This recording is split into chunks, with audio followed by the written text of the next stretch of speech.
सुजाग थियो।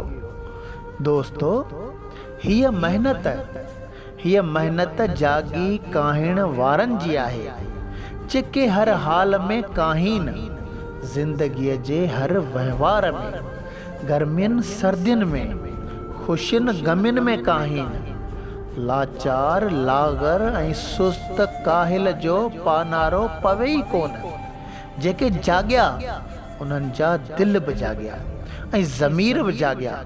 उहे जाॻाईंदा विया राजनि खे, सुतियूं सिक वारियूं सेखारींदा विया। पंहिंजे फ़न जा अहिड़ा त माहिर हुआ जो अॼु उन्हनि जूं महिनतूं बि जाॻनि पियूं, उन्हनि जा फ़िक्र ऐं फ़लसफ़ा बि जाॻनि पिया, उन्हनि जा आस्थाना बि जाॻनि पिया। दोस्तो, उन जाॻण वारनि जो पासो वठो। यकीनन ही इश्क़ मुस्तफ़ा सल्लल्लाहु अलैहि वसल्लम ऐं दुरूद पाक सल्लल्लाहु अलैहि वसल्लम। बस संभाले खणो, ही वापार काराइतो अथव। सैयद ग़ुलाम हैदर शाह कलंदरी।